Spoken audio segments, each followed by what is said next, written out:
Good morning class. Myself Shweta Srivastava and I am your commerce teachers. बच्चों आज का जो आपका टॉपिक है वो है function of the state bank of India. State bank of India के क्या क्या फंक्शंस होते हैं। पहला फंक्शन है इसमें representative of the Reserve Bank of India. जो आपका स्टेट बैंक है वो रिप्रेजेंटेटिव होता है रिजर्व बैंक ऑफ इंडिया का।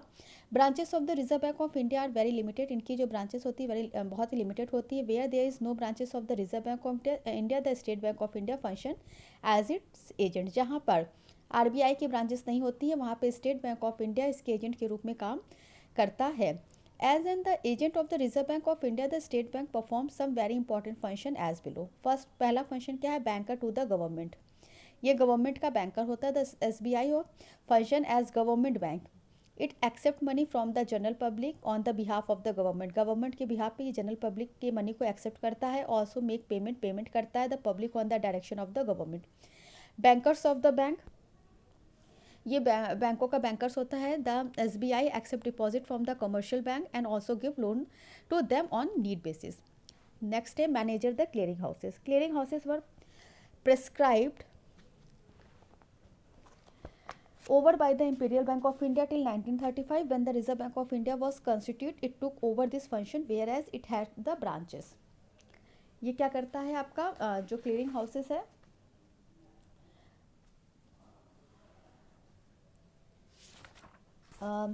it's at other places is Imperial Bank of India continue to prescribe over the clearing houses at the place of where the neither of a two has got branches. इसमें आपका ये है ग्राहकों इनके द्वारा क्या किया जाता है कि जो भी हमारे क्लियरिंग हाउसेस होते हैं वो इंपीरियल बैंक के द्वारा प्रिसाइडेड किए जाते हैं। जो जब reserve Bank of India constitute हुआ था तो इसने पूरे फंक्शन को ओवरऑल जो भी इसके ब्रांचेस के थे उसको देखते थे। At the other places the imperial bank of India continue the preside over the clearing house. It at the place where the neither of a two has got a branches, जहाँ पे दो branches होती थी। One of the associate bank of a state bank of India, एक state bank of India का bank होता था। Suited at the place supervise the clearing house function, जो कि क्लियरिंग हाउस फंक्शन को देखता था। अब इसके बाद आपका आता है function of commercial bank. Commercial bank का क्या फंक्शन होते थे। The bank accept deposit from the general public, gives loan, deal in securities and deal in a foreign exchange. इसके बाद अदर फंक्शन में क्या आता था एसबीआई का, sales and purchase of coins of gold and silver. Gold silver coin को ये purchase sale करते थे।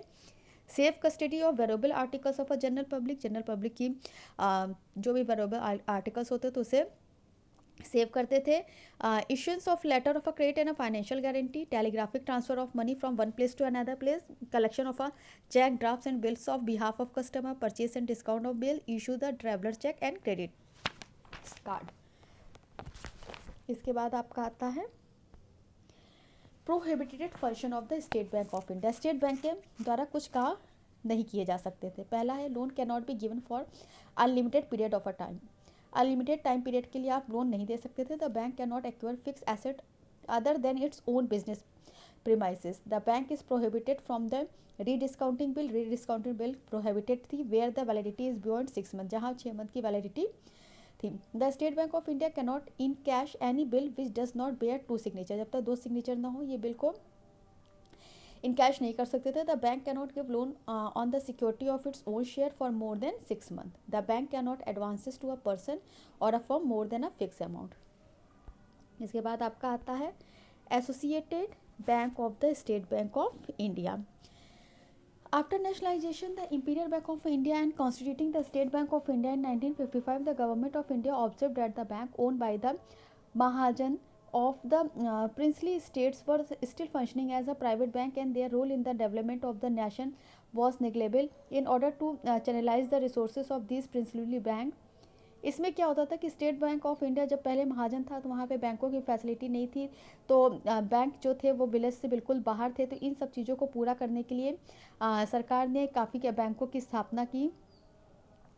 जो आपका स्टेट बैंक था वो बीकानेर जयपुर में था। स्टेट बैंक हैदराबाद में था, मैसूर में था, पटियाला में था, शाहरास्त्रा में था, त्रावणकोर में था। इस तरह धीरे धीरे इसकी जो ब्रांचेस थी वो बढ़ने लगी थी। अब देखिए स्टेट बैंक ऑफ इंडिया के क्या अचीवमेंट हैं, क्या क्या स्टेट बैंक ऑफ इंडिया ने अचीव किया। सबसे पहले तो क्या था, इनकी जो ब्रांचेस थी वो काफ़ी विस्तार में बढ़ी।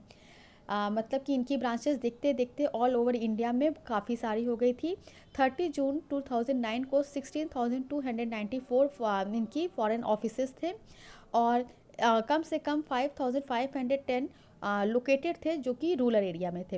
एग्रीकल्चर क्रेडिट था, स्टेट बैंक ऑफ इंडिया जो था वो पाइनियर इंस्टीट्यूशन था, किसका, फार्मर को फाइनेंस करने का, करने का। ये प्रोविज़न करते थे, इरिगेशन फैसिलिटी देते थे, modernisation of a farm practice करते थे, वेस्ट लैंड डेवलपमेंट था, ड्राई लैंड फार्मिंग, ये सारे काम ये करते थे। नेक्स्ट है financial assistant to the cottage and small scale and village industry. इसके अलावा ये लघु उद्योग और स्मॉल उद्योग को भी बढ़ावा देते थे। Assistant to the weaker section of society, जो भी हमारी सोसाइटी का वीकर सेक्शन होता था उससे एसबीआई से काफ़ी फ़ायदा मिलता था। उस रूरल डेवलपमेंट प्रोग्राम के अंदर इसको ये बढ़ावा दिया जाता था। The bank is also assisting economically and socially backward person engage in a productivity activities through their different rate interest scheme. Next है community service programs. The community service programs of the State Bank of aim at closer identification with various straight to the society as to extend financial assistance under its various scheme. Under this program, bank financial assistance is extended especially to the weaker one, such as women, slum dweller, physically handicapped, prisoner, orphans, victims of a natural calamities. इन सारी चीज़ों से जो लोग प्रभावित होते थे उनको ये स्पेशली ज़्यादा फैसिलिटी प्रोवाइड करते थे। Export promotion, the creation of an export promotion fund with allocation in 1 crore from the bank profit in 1987 was irritated for the various export promotion scheme. Under this scheme, the bank is administrating the gold and silver jewelry export promotion scheme on the behalf of government of India. Bharat सरकार के behalf पे ये gold और silver jewellery export करते थे। The bank is also associated with the handy craft and handloom export corporation of India limited and minerals and metal trading corporation of India. इनको भी ये एक्सपोर्ट करने का काम करते थे।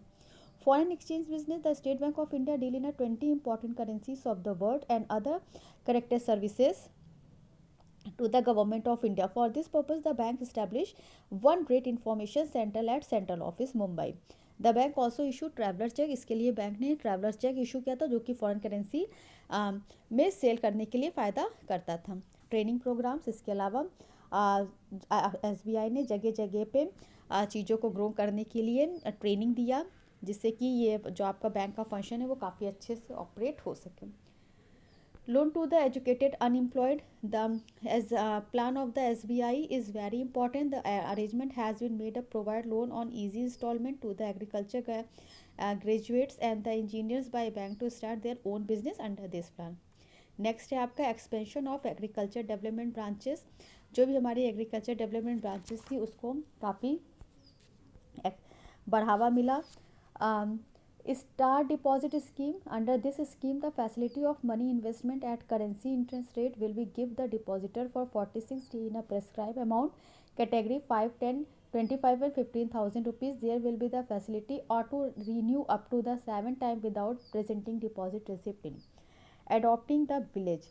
इसके अलावा स्टेट बैंक ऑफ इंडिया ने एक स्कीम शुरू की जिसका काम था विलेज को डेवलपमेंट करना, और इसकी पूरी रिस्पॉन्सिबिलिटी आपके इसी बैंक पे थी। जो बैंक वगैरह विलेज में बैंक वगैरह फेल हो रहे थे उसको इसने अडॉप्ट किया। 2 lakh villages will 1999 were under the net had provided the economics assistant about 2000 crore to the 60 lakh farmer families. इसके बाद आपका आता है the state bank of India act 1993। ये क्या था?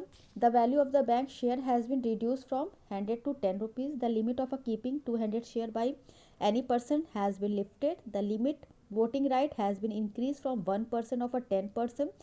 The system of keeping maintenance branch register in a local head office has been abolished, making the arrangement maintenance and keeping the central register is central office and their register campus floppies. The President of India issued State Bank of India Ordinance 1993 on 15 October 1993 obtaining the above objective.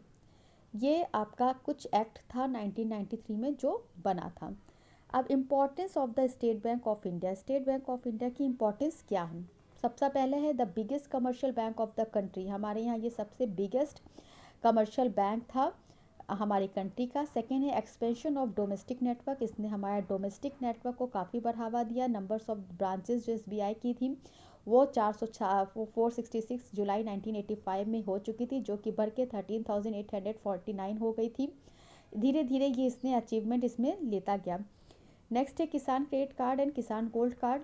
हमारे यहाँ SBI ने किसान credit card 19.6 lakh जारी किया था। Housing loan, इसने housing loan देने का काम शुरू किया। रिप्रेजेंटेटिव ऑफ रिजर्व बैंक, ये रिजर्व बैंक ऑफ इंडिया का रिप्रेजेंटेटिव होता था। जहां reserve Bank of India function नहीं कर पाता था वहाँ पे एसबीआई द्वारा फंक्शन किया जाता था। Banking facility in rural area, इसने रूरल एरिया में काफ़ी बैंकिंग फैसिलिटी प्रोवाइड की। नेटवर्क इन फॉरेन कंट्रीज, इसके अलावा एसबीआई का जो नेटवर्क था वो फॉरेन कंट्री में भी फंक्शनिंग करने का काम फंक्शनिंग करता था। जो भी वहाँ पे बड़े बड़े बैंक होते थे वो इसको देखते थे। एसबीआई के कनेक्शन 593 बिग्स बैंक थे, 123 कंट्रीज़ में थे।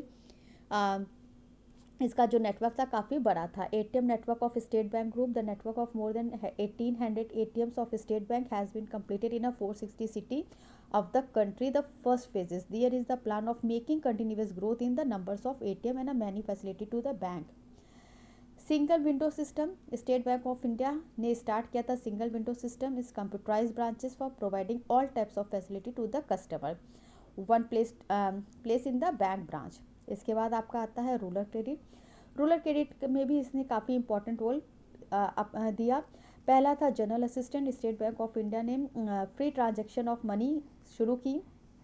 परचेज सेल्स एंड सर्टिफिकेट, इसके अलावा central cooperative bank are not in a position of provided loan for the purchase sales and institutory activities. The State Bank of India ने ही इस arrangement को शुरू किया कोऑपरेटिव सोसाइटी में। Making financial arrangement for the construction of godown के construction के लिए SBI ने ही सबसे पहले क्रेडिट फैसिलिटी दी। Providing economics assistant to the land mortgage bank, the state bank of India provide the economics assistant to land mortgage bank for its the state bank of India purchase debentures of land mortgage bank and provide loan to them on the assured debentures.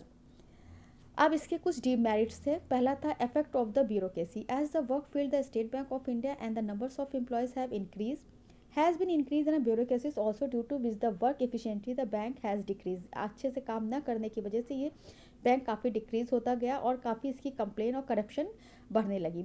Competition with nationalise bank, SBI bank का competition जो था वो nationalise bank के साथ काफ़ी बढ़ता चला गया।